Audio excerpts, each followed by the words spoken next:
Di antara 32 pemain yang dipanggil ada nama Stefano Lillipali yang terakhir membela timnas Indonesia pada 2023 lalu. Lillipali merupakan salah satu nama generasi pertama pemain naturalisasi. Tidak ada nama Ragnar Oratmangun dan Elkan Bagot di daftar pemain yang dipanggil Coach Patrick. Ragnar absen karena cedera, sementara Elkan masih harus bersabar untuk kembali memperkuat timnas Indonesia. 32 pemain dipanggil untuk training camp di Bali. Ada sejumlah nama yang kembali memperkuat Garuda, ada pula yang tidak dipanggil. Lalu bagaimana komposisi pemain timnas yang dipersiapkan tim pelatih Patrick Kluivert? Kita akan bahas dengan pengamat sepak bola Roni Pangemanan. Bung Ropan, selamat malam. Selamat malam, Media. Ini saya yakin setelah war ticket kemarin semuanya pasti akan menanti-nanti ya. Jadi siapa-siapa saja yang akan membela Indonesia melawan Tiongkok nanti. Yang salah satu menjadi perhatian adalah nama Stefano Lillipali. Ini saya menduga-duga, kira-kira seorang Lillipali yang usianya sudah 35 tahun ya, apa yang direncanakan? Mengapa ditaruh untuk melapis Marcelino? Ya sebenarnya kan ini pemain sudah lama, masih di zaman STY juga dia sudah diambil untuk bisa bermain di nasional, tapi kemudian tidak bisa tampil, ya tidak dipanggil lagi. Tapi sekarang saya pikir syukur bahwa Patrick Kluivert sebagai pelatih kepala memanggil kembali Stefano Lillipali. Ini untuk mengisi, saya pikir, kekosongan. Dia bagus, punya visi bermain bola yang baik, ya untuk bisa mengisi posisi dari Marcelino Ferdinand di posisi, karena dia bisa bermain di flank juga dengan baik. Itu salah satu saya pikir pemikiran bahwa ya kehadiran dari Lillipali ini sangat dibutuhkan karena pengalaman dia bermain, karena dia bermain sudah lebih dari 30 caps untuk tim nasional, mungkin 7 gol yang dia sudah lakukan dengan 3 assist. Jadi itu yang saya pikir kehadiran dia dibutuhkan untuk pertandingan krusial tanggal 5 Juni menghadapi Cina, karena kita harus menang bermain di GBK. Saya tangkap tadi ada kata-katanya ada gol, artinya memang disiapkan ini untuk menambah keyakinan bahwa kita memang harus cetak gol ya, lewat Lillipali ya. Kita yakin. Betul, karena dia kan bukan hanya seorang pemberi assist, passing-passingnya oke, bagus, tapi dia juga seorang pencetak gol yang berbahaya. Di Borneo dia sudah buktikan itu pada musim yang lalu juga sebagai pemain Indonesia yang sangat subur dalam hal mencetak gol. Makanya saya pikir wajar kalau dia dipanggil lagi, dan banyak yang menunggu itu, menunggu kesempatan kapan Lillipali bisa balik, dan ternyata dia ada. Syukur-syukur, karena ini kan 32 pemain yang dipanggil, masih akan ada nanti untuk sampai 23. Itu sesuai regulasi. Apakah dia, pertanyaannya itu apakah dia akan ada sampai di 23 atau dia tersisi? Ya itu kalau menurut saya sangat disayangkan, dia harus ada di 23 sebenarnya. Tapi kembali ke pelatih Patrick Kluivert yang menentukan, tentunya begitu Nitya.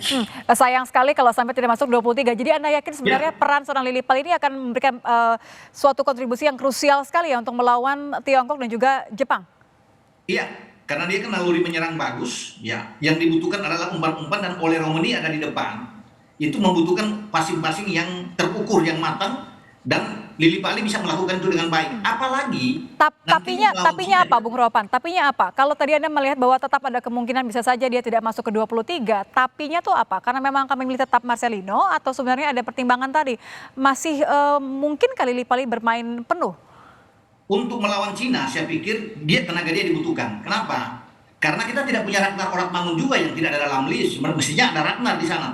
Dengan kekosongan tidak ada Ragnar, itu yang salah satu saya pikir ya pemikiran dari Patrick Kluivert untuk mengambil Lillipali. Karena kita butuh pemain untuk memberi umpan-umpan dari sini, dan Ole Romani butuh sekali pemain itu.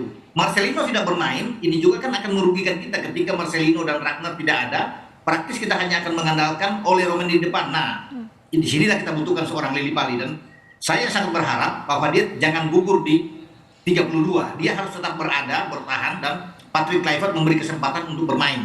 Karena dialah satu-satunya pemain yang kita butuhkan. Kalau Ragnar tidak ada, dia bisa bergeser ke kiri. Posisi kanan itu bisa diambil oleh Jakub Sajuri atau Emiliano Reinders. Itu yang untuk menghadapi Cina. Karena kan fokus kita jangan ke Jepang, ke Cina saja dulu. 3 poin lawan Cina itu kan harga mati buat kita bermain. Betul. Untuk membuka peluang kita masuk ke paling tidak ke ronde keempat. Makanya dibutuhkan tenaga seperti Lillipali, gitu. Jangan sampai kendor di Tiongkok gitu ya. Ragnar kan sudah pasti ya kemudian tipis karena cedera ya. Elkan juga nampaknya masih harus bersabar. Dengan komposisi seperti ini kita melihat tadi ada kabar baik dari Nasib Palermo ya. Tapi Anda melihat artinya komposisi yang paling mungkin dari 32 masuk ke 23 itu siapa saja yang memang benar-benar diperlukan, Bung Ropan? Iya, memang sangat sulit ya. Itu kan tergantung dari seorang PK sendiri yang akan melihat. Namun nama-nama seperti misalnya yang terakhir bermain dengan Bahrain kita menang itu pasti akan masuk semua. Kecuali Ragnar kan yang tidak bisa bermain dengan Ya. Marcelino, Martin Paes juga tidak bisa bermain. Jadi Emil Audero pasti masuk di sana. Mhm. Kemudian Evin Dix sudah sembuh. Sedikit kelegaan Calvin ya Verdong, Emil ada ya. ya, Kevin Verdong akan main, Jai Itzes, Rizky Ridho, Justin Hubner, itu pasti akan ada di dalam. Tom Haye, Joe Pelupesi, itu akan menjadi inti kekuatan kita. Oleh Romani di depan, kemudian ada Eliano Reinders, dan juga dengan Lili Pali tadi. Jadi 11 ini saya pikir akan masuk di samping nama-nama lain tentunya yang akan ikut. Jadi tidak akan berbeda jauh dengan apa yang ada ketika kita terakhir lawan Bahrain.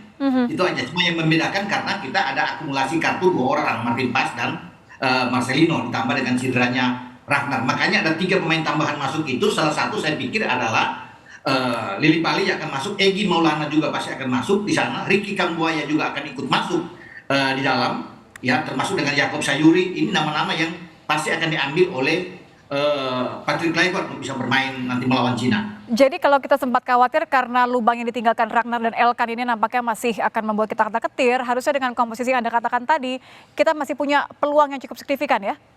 Oh iya, peluang, apalagi kan bermain di kandang sendiri. Betul. Bisa mendapatkan hasil yang bagus. Jadi kita pasti menang. Saya yakin kita bisa mendapatkan 3 poin penting karena itu kan menjadi harapan semua orang ketika kita bermain di kandang dan harus menang melawan Cina. Kita bisa mendapatkan itu karena kita punya pemain-pemain yang mumpuni kan. Ya. Emil ada tambahan. Ketika di Cina kita kalah belum ada Emil Audero. Ya, oleh Romani belum ada. Joe Pelupesi belum ada. Dean James belum ada. Sekarang mereka berempat ada. Ditambah lagi dengan Lili Pali masuk, saya pikir ini akan sangat kuat buat kita gitu.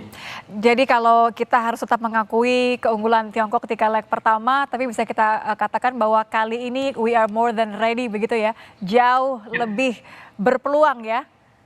Tapi Kita justru berpeluang, malah oke, tapi gimana Bu? kita berpeluang bisa menang, tetapi kan ada satu hal buat kita yang berbahaya, jangan terlalu overconfidence gitu ya. Percaya diri boleh, tetapi jangan terlalu berlebihan untuk bisa bermain. Artinya kita tetap fokus, kita yakin kita bisa memenangkan pertandingan. Dukungan penonton itu saya pikir sangat berpengaruh buat tim lawan. Dengan komposisi pemain kita yang oke, sekalipun kita tidak punya Martin Paes, tidak punya Marcelino dan Ragnar, saya tetap meyakini bahwa komposisi kita itu sangat kuat dibandingkan dengan Cina. Tapi tetap tidak boleh menganggap remeh, tidak boleh menganggap enteng lawan. Karena Cina itu butuh menang melawan Indonesia. Hanya dengan kemenangan melawan Indonesia, peluang Cina untuk lolos ke putaran keempat terbuka. Karena setelah lawan Indonesia, mereka akan menjamu Bahrain. Nah, itu yang posisi mereka. Jadi mereka akan habis-habisan juga melawan Indonesia. Itu harga mati buat mereka untuk menang. Makanya ini pertandingan yang seru memang, tapi kita diuntungkan bermain di kandang gitu Nitya. Apa yang Anda lihat evaluasi yang benar-benar tidak boleh luput kali ini? Walaupun kita semua punya all the advantage ya, kita punya di pemain-pemain yang kita punya Emil tadi, kita punya bermain di kandang, komposisi squad yang sebenarnya jauh lebih pas begitu ya. Apa kesalahan atau celah yang tidak boleh diulang kali ini yang mungkin saja dimanfaatkan oleh Tiongkok? Iya, artinya pemain tentunya tetap harus fokus. Dan kita tetap harus bisa mengendalikan permainan. Kita harus bisa menguasai ball position melawan mereka. Mungkin mereka akan bermain sama seperti kita, ini Tiongkok atau Cina. Seperti ketika mereka mengalahkan kita, mereka akan lebih menunggu untuk counter attack melawan kita. Nah, kita pasti akan tentunya Patrick Kluivert kan berbeda dengan cara STY menangani tim ini. Dia tahu apa yang dia harus lakukan. Dengan komposisi pemain belakang kita yang kuat, Ridho, Jai Itzes, kemudian dengan Justin Hubner, di kanan kita sudah ada Kevin Dix, di kiri ada Verdong. Kita punya kekuatan karena kita punya keseimbangan di tengah dengan Joe Pelupesi yang main bagus melawan Bahrain, membiarkan Tom Haye untuk bisa bergerak memimpin ya, mendistribusi bola ke depan, maka keseimbangan tim itu akan dijaga dengan baik dan bermain yang lebih dalam. Bermain Joe Pelupesi itu yang membuat saya yakin bahwa keseimbangan tim kita lebih bagus dibandingkan dengan lawan. Tapi tetap kita tidak boleh menganggap remeh. Tapi bolehlah kita berdoa ya. Jadi kalau menurut Anda Bung Ropan, berapa kita bisa angka yang bisa didapat lah? Iya, yang penting judul temanya menang. Tidak perlu dengan skornya. Ya, berapapun angkanya harus menang ya. 1-0, 2-1, ya syukur-syukur 2-0. Yang penting 3 poin. Itu kan yang paling penting buat kita. Untuk bisa memenangkan pertandingan melawan Cina, begitu. Oke, tetap fokus, tidak boleh ada kesalahan dan fokus untuk menang. Terima kasih Bung Ropan sudah bergabung bersama kami di Kompas Malam. Berdoa yang terbaik untuk Tiongkok lawan Timnas. Terima kasih. Ya.